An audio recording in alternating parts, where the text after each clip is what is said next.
제가 발표드릴 내용은 다음과 같습니다. 결국 문서는 커뮤니케이션이다라는 주제를 가지고 발표를 드리도록 하겠습니다. 이 발표 자료를 만들게 된 거는 제가 이제 베이스R을 이제 사용을 하다가 타이디버스로 이제 갈아타게 되면서 한 5년 정도 사용하게 된 것 같습니다. 그러면서 결국 지금 돌이켜서 보게 되니까 제가 지금까지 했었던 많은 부분은 결국 이제 문서를 만드는 것이었다라는 부분입니다. 결국 데이터 사이언스라는 것 자체도 어떻게 보면 데이터를 가지고서 뭐 시각화라든가 아니면은 여러 가지 모형을 만든다든가 뭐 탐색적 분석을 한다든가 여러 가지 작업을 하게 되지만은 결국 데이터 과학자의 어떤 산출물은 문서가 아닌가라는 부분입니다. 이런 문서가 결국은 이제 최종 산출물로서 어떤 가치를 갖게 되는 것이고 이것 자체가 회사뿐만 아니라 어떤 사회에 어떤 가치를 가졌을 때 계속해서 지속적인 성장이라든가 아니면은 관심을 끌게 되는 게 아닌가 이런 생각이 됩니다. 과거와 비교해서 문서라는 것 자체가 굉장히 다양해졌습니다. 뭐 과거에는 아시겠지만 아래 한글 같은 이제 문서만 있었었는데 뭐 HTML이 등장을 하게 되고 그다음에 기타 등등 이제 발표 슬라이드도 많아지게 되면서 다양한 형태의 문서가 이제 만들어지게 되는 겁니다. 저도 처음에는 이제 문서는 아래 한글이나 PDF 같은 이제 문서를 생각하게 됐었는데 어, 여기서 이제 그 발표드릴 내용은 문서는 결국은 이제 데이터 과학의 산출물로서 커뮤니케이션 해주게 되는 도구로 이해를 하게 됩니다. 그리고 이제 이 문서가 결국은 이제 다양한 형태로 독자뿐만 아니라 개발자들에게도 커뮤니케이션을 하게 되는 중요한 미디어로서 역할을 하게 됩니다. 주요 발표 개요는 다음과 같습니다. 먼저 디지털 트랜스포메이션에 관련된 내용을 말씀드리겠습니다. 저희가 뭐 코로나 때문에 뭐 디지털 전환이 많이 강제된 부분도 있고 빨라진 부분도 있습니다. 그러면서 이제 AI 디지털 기업들이 이제 많이 출연했습니다. 그리고 배달의 민족을 비롯해서 다양한 플랫폼 기업들이 대한민국 경제를 이끌어 나가고 있습니다. 그런데 아직까지 그 AI 플랫폼 기업에 대한 연구라든가 이해는 많이 부족한 것 같습니다. 데이터 과학 입장에서 결국 이제 그 데이터 과학자도 디지털 경제 플랫폼에서 일정 역할을 한다고 보게 되면은 AI 디지털 기업이 어떤 기업인지 이해하는 것도 굉장히 중요한 의미가 되겠습니다. 그래서 앞쪽에 간략하게 AI 디지털 기업에 대한 부분을 잠깐 설명을 드리고 AI 디지털 기업들이 이제 많이 사용하게 되는 다양한 형태의 그 문서에 대해서 말씀을 드리도록 하겠습니다. 일단 그 들어가기 전에 일단 그 빌딩 블록으로서 비즈니스 모델에 대한 부분을 먼저 말씀드리겠습니다. 과거에는 이제 비즈니스 모델이 굉장히 중요했습니다. 어떤 혁신적인 비즈니스 모델을 만드냐에 따라서 사업의 성공이 흥망성쇠가 뭐 정해지기도 하고 그랬습니다. 그러다 보니까 어떤 밸류를 이제 만들어낼 거냐, 그다음에 그 만들어진 가치를 어떻게 포획해서 내 것을 만들 거냐에 대한 부분에 대해서 많은 관심을 가졌습니다. 그래서 이런 비즈니스 모델에 대한 부분이 이제 하나의 중요한 축이 되고 다른 하나는 이제 오퍼레이팅 모델입니다. 결국 이제 비즈니스 모델이 이제 만들어지게 되면은 그걸 바탕으로 해서 지속적으로 운영을 하게 되고 그것을 통해서 기업이 이제 성장을 하거나 아니면 이제 한 단계 더 도약하게 되는 어떤 그 단계를 거치게 됩니다. 이런 경우에 어떤 이제 그 오퍼레이팅 모델을 갖느냐에 따라서 규모의 경제를 추구하는 기업이 있고 범위의 경제를 또 추구하는 기업이 있고 학습에 특화된 이런 기업을 추구하게 되는 이런 모델이 있습니다. 그래서 기업이라고 하면 어떤 기업이든지 비즈니스 모델이 하나 있고 그 비즈니스 모델을 이제 운영하게 되는 오퍼레이팅 모델이 있는 그 두 가지의 그 모형으로 어떻게 보면 이제 기업을 이해할 수 있다라고 볼 수 있겠습니다.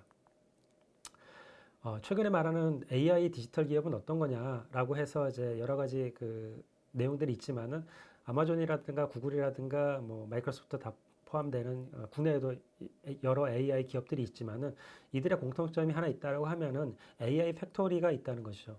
AI 팩토리라고 하면 뭐 여기 나와 있는 것처럼 데이터 파이프라인이 있습니다. 대부분의 AI 기업들은 다 데이터를 기반으로 해서 머신러닝이란 딥러닝 알고리즘을 통해 가지고서 굉장히 좋은 이제 그 사업 모델을 영유하고 있습니다. 그러다 보니까 대량의 데이터를 이제 그 지속적으로 수집을 해서 정제를 해가지고 체계적으로 관리하게 되는 이런 데이터 파이프라인을 잘 갖춰주는 게 하나 중요한 거고 두 번째는 이런 데이터를 바탕으로 해서 고객이 원하는 게 어떤 건지 아니면 이제 문제가 어떤 건지 이런 부분을 찾아내는 이런 알고리즘에 대한 부분이 또 중요한 역할을 하게 됩니다. 이때 학습 알고리즘은 뭐 아시는 것처럼 지도학습이나 비지도학습, 강화학습, 뭐 기타 등등의 다양한 이제 알고리즘을 통해 가지고서 모델을 만들어내게 됩니다. 데이터와 알고리즘이 있다고 하면은 데이터가 굉장히 크고 그다음 알고리즘도 굉장히 이제 그 컴퓨팅 파워를 많이 필요하기 때문에 상당히 이제 튼튼한 인프라스트럭처를 갖춰야 됩니다. 뭐 여기에는 이제 나와 있는 것처럼 버전 제어부터 시작을 해서 뭐 도커라든가 데브옵스라든가 기타 등등의 그 IT 기술이 포함되게 됩니다. 중요한 거는 이런 이제 인프라를 바탕으로 해서 저희들이 다양한 이제 프리딕티브 모델, 예측 모형을 만들어 가지고 어쨌든 사업이라든가 이런 현실 세계에 적용을 하게 되는데 어떤 게 맞는지를 모릅니다. 그러다 보니까 이제 실험 플랫폼이 필요한 거죠. 여러 가지 이제 AI 프로덕트를 만들 수가 있는데 그 중에 어떤 그 제품이 이제 성공할 건지에 대해서 뭐 A/B 테스팅이라든가 여러 가지 통계적인 방법론을 통해 가지고서 성공적인 그 프리딕티브 모델을 이제 선별하는 과정이 돼 있는 거고 그것을 바탕으로 해서 제품을 출시를 하게 됩니다. 이렇게 AI 팩토리에서 AI 알고리즘이 만들어지게 되면은 이것을 바탕으로 해서 앞서 말씀드린 다양한 운영 모델에 태워서 지속적인 이제 가치를 창출하는 것 자체가 지금까지 이제 밝혀진 바에 의하면은 많은 사람들이 동의하는 디지털 AI 기업이다 이렇게 말씀을 드리고 있습니다. 사진에 이제 하나 빠졌는데 요 앞쪽에 있는 내용들 자체는 나중에 이제 저희가 이제 슬라이드에 공유를 하게 되면서 이 내용이 또 포함되어 있을 건데 네트워크 효과라는 겁니다. 결국은 이제 어떤 내용으로 요약될 수 있냐면은 사용자가 많아지면 데이터가 많아지고 데이터가 많아지게 되면은 더 예측 가능한 정확성이 높은 예측 모델이 만들어지고 예측 모델이 더 정교해지게 되면은 고객의 만족도가 높아지고 이제 매출이 늘어나고 이제 더 많은 사람들이 모이게 되는 거고 이것이 또다시 이제 그 더 많은 사용자들이 들어오면서 더 많은 데이터가 만들어지면서 이제 그 선순환 구조를 갖추게 되는 거죠. 이걸 이제 그 네트워크 효과라고 이제 말씀드리는 거고요. 이것도 역시 디지털 AI 기업을 정의하는 중요한 요소 중에 하나입니다. 결국 이제 이 부분이 이제 어떻게 보면 가장 중요한 그 디지털 AI 기업이 왜 그렇게 성공적인 거냐라는 부분에 대해서 이제 말씀을 드리는 거죠. 고객이 많아지게 되면은 네트워크 효과에 따라서 가치나 효용이 점점 더 증가하게 됩니다. 그래서 AI 디지털 기업들은 뭐 특성상 그것이 독점화 될 수밖에 없는 거죠. 다음에 이제 한 가지 말씀드리는 거는 네트워크 효과만으로 모든 부분이 설명이 되는 건 아니고 거기에 이제 얼마나 정교한 AI 모델을 이제 만들어내느냐. 오전 키노트 세션에서 줄리아 실기가 얘기한 것처럼 자연어 처리에 대한 부분 자체도 요즘에 AI의 중요 피처로 이제 넣어가지고 AI 모델의 그 정확성을 향상시키기도 하고 딥러닝 계열의 모델을 최신 모델을 사용하면서 그런 부분도 좀 같이 가져가고 있습니다. 앞쪽에서 이론적인 내용을 잠깐 좀 설명을 드렸었는데, 그럼 도대체 그 디지털 AI 기업은 어떤 차이가 있는 거냐? 기본적으로 이제 앞서 말씀드렸던 네트워크 효과라든가 AI 팩토리라든가 이런 이제 공통적인 내용을 갖고 있습니다. 하지만 그 아마존이라든가 알리바마, 구글을 통해 가지고서 이들 그 AI 플랫폼 기업들도 태생부터 모든 것을 다 잘했던 건 아니고 나름대로 시작점이 있었을 거라고 저희가 이해를 하는 거죠. 그러다 보니까 아마존 같은 경우에는 이제 규모의 경제의 대표적인 사례로 얘기를 하게 되는 거고 범위의 경제는 이제 알리바바를 얘기를 하는 거고 중국에서 알리바바는 굉장히 다양한 이제 비즈니스를 하고 있는 거죠. 다음에 이제 역시 학습의 구글이라고 또 이제 얘기를 하는 거고 요거 자체를 이제 그 자동차 기업들의 그 역사와 잠깐 이제 비교해 보면은 굉장히 좀 이해하기 좀 수월합니다.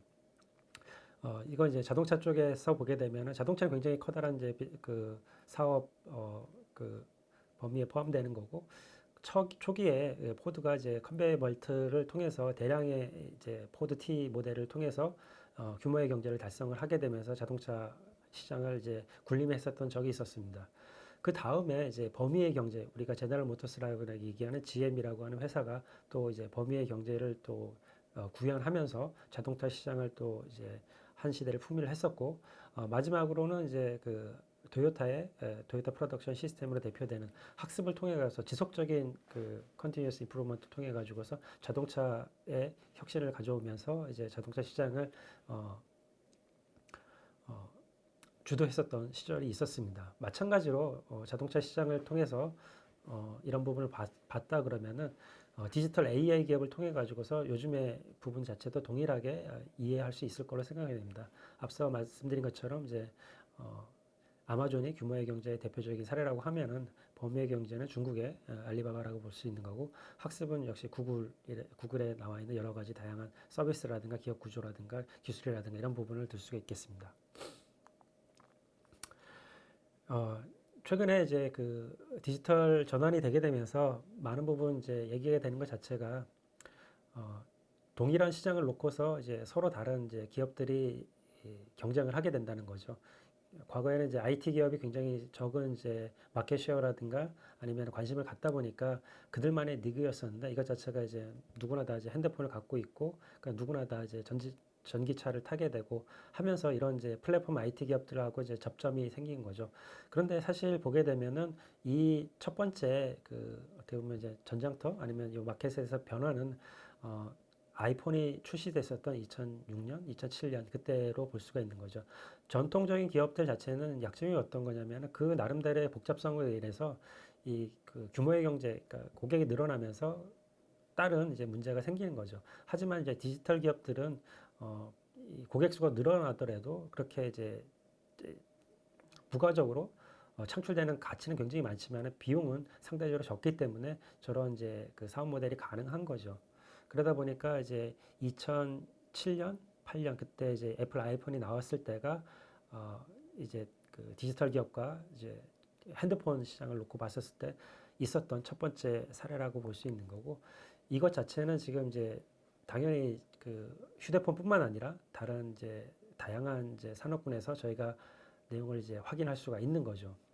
대표적으로 이제 그 금융 쪽으로 보게 되면 전통적으로 SSBC, 홍콩상하이뱅크가 이제 가장 컸었는데 요것 제가 이제 앞쪽에서 말씀드렸었던 엔디 파이낸셜이 이제 동일한 마켓을 뱅킹이라고 하는 이제 마켓을 금융이라는 마켓을 가지고서 디지털 AI 기술을 가지고서 동일한 이제 시장에서 경쟁을 하고 있는 거고 점점 더 이제 마켓 쉐어를 넓혀가고 있는 걸로 보이고 다음에 이제 그 호텔 쪽에 보게 되면 에어비앤비가 이제 그런 역할을 했다 그러면 과거에는 이제 메리엇이 그런 역할을 했었던 건데 이제 시장은 그렇게 지금 바뀌고 있다라고 보시면 되는 거죠. 지금까지 디지털 경제 전환에 따라서 디지털 AI 플랫폼 기업이 어떤 기업들인지에 대해서 잠깐 이제 말씀을 드렸습니다. 저런 기업들은 어쨌든 간에 그 굉장히 많은 그 데이터를 사용을 해서 머신러닝 모델이라든가 이런 자체를 프로덕션에서 이제 사용을 하고 있습니다. 하지만 그 기업들도 그 내부 직원이라든가 아니면 고객과 커뮤니케이션 하기 위해서 그에 못지않은 굉장히 많은 이제 문서들을 이제 만들어내게 되는 거죠. 그럼 이제 어떤 이제 문서가 이런 부분에 대해서 이제 도움이 될 수 있고 같이 할 수 있는지 관련돼서 잠깐 좀 살펴보도록 하겠습니다. 먼저 그 문서 제작 현황 관련돼서 저희가 이제 데이터 사이언스를 하든 머신러닝을 하든 딥러닝을 하든 결과물 자체가 만들어지게 되면 어떤 식으로든지 간에 그 사용자하고 커뮤니케이션을 해야 됩니다. 전통적으로는 이제 그 오피스 제품이라고 말했었던 엑셀, 워드, 파워포인트 이런 부분들이 이제 중요한 역할을 하게 됐었던 거죠. 근데 어 이게 한 10년, 20년 전만 해도 이제 말이 됐었던 이런 상황인데 지금 이제 보게 되게 되면은 이제 커뮤니케이션이 점점 더 중요한 이런 상황이 되는 거죠. 그러다 보니까 일부 이제 오피스 제품으로 이제 어떤 문서를 제작하는데 좀 한계가 있다 보니까 데이터 관련되는 내용은 R이나 파이썬 같은 걸로 좀 정리를 하고 그다음에 그 결과물만 뽑아서 이제 워드라든가 파워포인트로 이제 발표하는 형태로 중간에 나와 있는 형태로 진행하는 경우도 있습니다. 오늘 이제 말씀드리고 싶은 것은 이제 말씀드린 것처럼 이제 그 커뮤니케이션 할 때 가장 좋은 거는 이제 타이디버스를 가지고서 이제 데이터에 대한 부분을 정리를 하고 이걸 R 마크다운으로 엮어서 워드뿐만 아니라 파워포인트, 슬라이드 쇼까지 동일해서 하나의 그 작업 흐름을 가지고서 완성했을 경우에 정말 좋은 이제 생산성이라든가 좋은 사례를 만들어낼 수 있다 이런 내용으로 이해하시면 되겠습니다. 저렇게 그 오피스 제품 과거에 해줄 수 있는 것 자체가 차이가 생길 수밖에 없는 것 자체가 왜 그러냐면은 저희가 커뮤니케이션 해야 되는 대상이 다릅니다. 이제 문서는 동일하지만은 그 동일한 문서를 가지고서 이제 커뮤니케이션 하는 사람이 동료 개발자냐 아니면 조직의 상사냐 아니면 일반 대중이냐에 따라서 저희가 커뮤니케이션 해주는 방식이 달라지게 됩니다. 동료 개발자 같은 경우에는 대시보드라든가 아니면은 멋진 이런 이제 슬라이드 쇼가 필요한 게 아니라 코드 레벨에 어쨌든 이제 같이 협업을 할 수 있는 그런 형태의 문서가 필요하게 됩니다. 거기에 최적화된 게 그 알마크다운이고 지지플랫이고 타이드버스입니다. 그리고 이것 자체를 동료 개발자하고 협업을 하기 위해서는 GitHub이라고 하는 아니면 이제 Git이라고 하는 이제 버전 제어가 될 수 있는 그런 환경이 필요한 거죠. 그런 경우에 이제 유용한 문서가 동료 개발자들이 같이 하게 되는 이런 문서가 되겠습니다.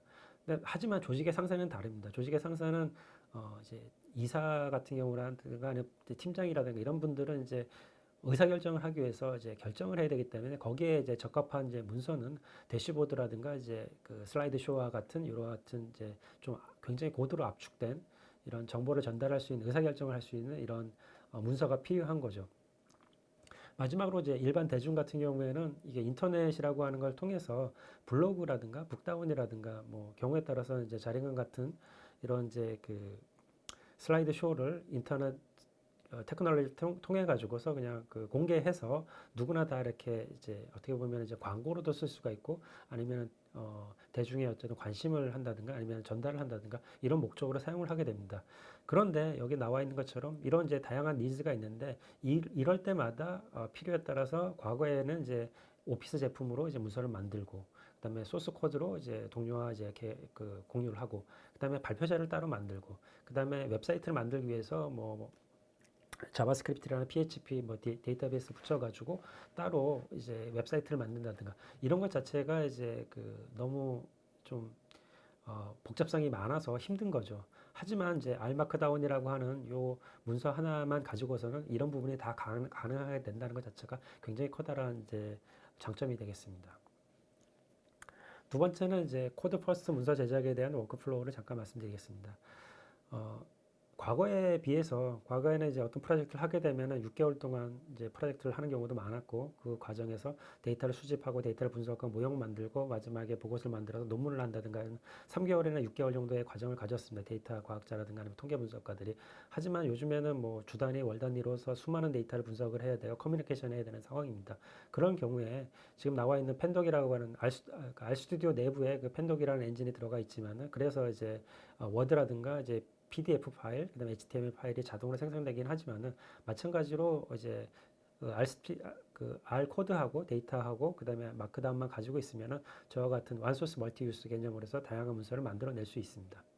두 번째는 이제 그 패러메트라이즈 다큐먼트라 그래가지고 저희가 만들어내는 이제 문서라든가 보고서의 경우에 일정한 패턴이 있습니다. 그 패턴 중에 대표적인 것 자체가 시공간적으로 이제 분리되어 있는 이제 보고서입니다. 예를 들어서 뭐 전 세계 무슨 이제 그 시장 조사 보고서를 만든다 그러면은 데이터는 동일하지만은 그 나라가 달라집니다. 예를 들어서 한국이냐, 일본이냐, 미국이냐. 우리나라로 치게 되면은 시도가 18개 정도 있습니다. 그 18개 시도에 맞춰서 예를 들어서 뭐 저출산 문제에 대해 관련되는 이제 각 시도별로 이제 데이터를 분석을 하게 되는 거죠. 그런 경우에는 이제 데이터베이스에서 R 스크립트를 통해 가지고 아니면 SQL 코드를 통해 가지고서 해당되는 시도의 데이터를 뽑은 다음에 그 문서를 이제 작성을 하는 거고 그러면 이제 서울시 뭐 경기도 뭐 저출산 문제에 관련되는 이런 이제 데이터가 되는 거죠. 그 보고서를 만들게 되는 거죠. 그와 같은 형태의 그 병렬 처리가 가능한 패러메트라이즈드 문서를 만들 때 알마크다운은 굉장히 유용하게 됩니다. 마지막으로 이제 그 말씀드리고 싶은 거는 이제 저희가 보고서를 만드는 업무 자체가 어떻게 보면은 굳이 사람이 관여를 하지 않아도 되는 겁니다. 예를 들어서 뭐 일일 보고서라든가 주간 보고서라든가 월간 보고서라든가 이와 같은 경우라는 아니면은 어떤 이벤트가 발생됐을 때 만들어지는 보고서 같은 경우에는 자동화가 가능합니다. 크론이라든가 아니면 기타 등등 이벤트가 발생했을 때 트리거를 시켜가지고서 앞서 말씀드렸었던 데이터를 기반으로 해서 나와 있는 이제 보고서를 알마크다운으로 이제 그 니트질 한다고 얘기를 하는데 뜨개질을 해가지고 문서를 이제 뽑아내서 스케줄링 기능을 걸어가지고 해당되는 사람들한테 자동으로 이제 이메일로 발송하게 되는 그런 내용들이 있습니다. 그다음에 좀 어드밴스된 개념으로 이런 것 자체를 이제 그 KDI라든가 아니면은 여러 이제 정부기관에서 전문적인 보고서를 프로페셔널 다큐먼트를 제작을 하게 됩니다. 과거와 비교해서 차이점이 있다고 얘기를 하면 어떤 부분이라고 볼 수 있냐면은 과거의 보고서는 어떻게 보면 이제 그 데이터에 기반한 이런 보고서가 상대적으로 적었습니다. 근데 최근에는 증거 기반으로 어떤 이제 행정을 한다든가 어떤 주장을 해야 되는 경우가 많기 때문에 그런 경우에는 이제 데이터베이스에서 아니면 데이터에서 R 스크립트하고 마크다운을 이용을 해가지고 프로페셔널 다큐멘트를 지금 같은 형태로 이제 찍어나게 되는 이런 경우가 있습니다. 이런 것의 장점은 이제 추적성이 그러니까 재현 가능성도 굉장히 좋은 거고 데이터가 하나 바뀌었을 때 아니면 어떤 부분이 하나 바뀌었을 때 이 추적을 해서 바로 모두 프로그램화 되어 있기 때문에 전문 프로페셔널 보고서를 만들기가 굉장히 유용합니다. 여기 나와 있는 사례는 어떻게 앞쪽에서 말씀드렸던 원소스 멀티 유스를 구현하는지에 대해서 R 코드를 이제 만들어진 거고 발표자 슬라이드에 문서 생성 결과를 클릭하게 되면은 저 코드를 실행했었을 때 어떤 문서가 생성되는지를 볼 수 있습니다. 지금 같은 경우에는 HTML 파일하고 PDF 파일을 이제 만들게 되는 겁니다. 보시게 되면 코드는 동일하고 하나 바뀌게 되는 건 아웃풋 포맷이라는 게 달라지게 됩니다. 저 하나의 코드만 바꾸게 되면은 HTML 파일, PDF 파일, 워드 파일 이런 다양한 형태의 보고서가 만들어지게 되는 겁니다. 두 번째는 이제 파라메트라이즈 다큐멘트라고 말씀을 드렸었는데 여기는 이제 성별에 따라서 이제 다른 보고서를 만들어지는 사례를 보여주는 겁니다. 다른 사례로 아까 이제 주간이나 월간 보고서, 그러니까 1년이 12달이니까 12달 다른 이제 보고서를 한다고 치면은 저 앞쪽에 있는 젠더 대신에 이제 뭐 먼스를 넣게 되면은 12달 서로 다른 이제 보고서를 만들어지게 되는 이런 거고 시도별로 이제 바꾼다 그러면은 18개 시도에 관련되는 내용을 뭐 시도 프라빈스라는 뭐 변수로 넣어가지고 포르프를 돌리게 되면은 시도에 관련된 18개의 보고서가 자동으로 쭉 만들어지게 되는데 이게 앞서 말씀드렸었던 HTML이나 그 워드라든가 PDF하고 결합시키게 되면은 포르프를 한 번 더 돌리게 되면은 단순한 코드를 가지고서 굉장히 많은 다양한 보고서를 생산성 있게 품질 좋게 만들어낼 수 있게 됩니다. 다음은 이제 그 전자우편을 이제 발송하는 사례를 말씀드렸습니다. 특정한 이벤트가 생겼을 때 아니면 주간이나 월간이나 누구한테 보낼 사람 이렇게 저렇게 정해 놓게 되면은 코드를 실행을 하게 되면은 저 전자문서 본문에 데이터 분석 결과라든가 보고 관련되는 내용들이 이제 첨부돼 가지고 바로 이제 날아가게 되는 그런 내용으로 보시면 되겠습니다. 마지막에는 이제 프로페셔널 다큐멘트를 이제 그 사례로 보여주고 있습니다. 이 책 자체도 하나의 그 커다란 이제 프로그램이기 때문에 앞쪽에 이제 프론트엔드, 백엔드, 그다음에 목차, 뭐 본문, 챕터 관련된 내용들을 다 쪼개 가지고서 저걸 이제 main.r이라고 하는 이제 프로그램을 실행을 시키게 되면은 저게 다 이제 컴파일 돼 가지고 하나의 전문적인 이제 프로페셔널 다큐멘트가 이제 만들어지게 되는 그런 사례를 보시면 되겠습니다. 이건 좀 더 이제 어드밴스된 경우로 해서 데이터베이스를 이제 뒤쪽에 붙인 경우입니다. 앞쪽에서 말씀드린 것처럼 시도 관련된 데이터가 커가지고 로컬 파일을 갖고 있는 게 아니라 데이터베이스에 저장되어 있다 그러면은 데이터베이스에 이제 그 접근 권한을 얻은 다음에 그다음에 이제 SQL 쿼리문을 날려가지고 데이터를 끄집어 와서 그걸 이제 그 알마크다 문서로 렌더링 해가지고 프로페셔널 다큐멘트로 만들어서 찍어내는 이런 과정이라고 보시면 되겠습니다. 여기는 이제 그 패러메트라이즈 다큐멘트의 사례로 남자 여자를 이제 그 넣었을 때 만들어진 사례를 보시면 되겠습니다. 마지막으로 시뮬레이션 결과라든가 그래서 what if 어널리시스 이런 부분들도 이제 문서의 중요한 기능들 중에 하나입니다. 그것 자체를 코드는 동일하고 다만 이제 샤이니 그 웹앱 코드를 이제 작성을 하게 되게 되면은 지금처럼 이제 시뮬레이션이나 what if 어널리시스도 쉽게 이제 그 동일한 문서 코드를 가지고서 저희가 구현할 수가 있습니다. 다음으로 이제 범위의 경제 사례로 이제 말씀드렸었는데 한국 R 컨퍼런스를 저하고 이제 같은 이제 운영진 분들이 이제 그 시작을 하게 되면서 R이 너무 이제 통계라든가 이런 부분에 너무 이제 특화돼 있었다. 그래서 그런 부분을 좀 극복할 수 있는 방법이 어떤 거냐 여러 얘기가 나왔었는데 이번 기회에 한번 이제 R 컨퍼런스 관련되는 모든 사항을 R 언어로 한번 구현을 해보자라고 해가지고 이제 그 사실 이제 뭐 웹사이트도 그렇고 발표 자료도 그렇고 커뮤니케이션 해주는 여러 가지 그런 부분도 다 문서다 보니까 그래서 이제 R로 구현하게 됐습니다. 그래서 이제 여기 나와 있는 것처럼 이제 그 다큐멘트 팩토리 다시 보여드리겠지만은 이런 부분을 이제 개념을 적극 넣어가지고 웹사이트 자체도 디스트리라는 패키지를 가지고서 지금같이 이제 만들었었던 거고 저 안에 들어가 있는 여러 가지 테이블이라든가 이미지라든가 이런 부분들 자체도 다 이미지 프로세싱도 매직이라고 하는 이제 R 패키지를 사용을 했고 테이블 같은 경우도 GT라고 하는 이제 패키지를 사용을 했고 여기 나와 있는 것도 이제 디스트리라고 하는 이제 그 패키지를 사용을 해서 다 이제 그 모두 순수 100% 순수한 R 언어를 이용을 해가지고 작성된 걸 보시면 되겠습니다. 발표 템플릿도 마찬가지로 과거에는 이제 마이크로소프트 뭐 파워포인트 썼다 그러면 여기에는 이제 자린간이라고 하는 웹슬라이드 그 자바스크립트를 이제 R에서 이제 포팅해서 만든 그 패키지인데 그걸 활용을 해가지고 지금 이렇게 만들었습니다. 역시 후원 관련돼서 여기는 지금 이제 이런 이제 스태틱으로 보이는데 여기 밑에 링크를 클릭하시면은 후원을 받기 위해서 아니면 이제 그 저희 쪽에서 어떤 홍보를 하기 위해서 인터랙티브가 들어가는 동영상이 들어가는 이런 동영상도 제작을 했습니다. 마찬가지로 다양한 포스터도 이제 제작을 했었고요. 지금까지 이제 그 문서는 커뮤니케이션이다라는 주제를 가지고서 관련되는 내용들을 쭉 설명을 드렸습니다. 처음 보고 저런 것도 돼? 라고 하시는 분도 계실 텐데 다 됩니다. 저희 커뮤니티에 많은 관심을 가져주시고 여기 참여해서 좋은 질문이라든가 아니면 네트워킹 하면서 같이 성장하는 좋은 자리가 되었으면 좋겠습니다.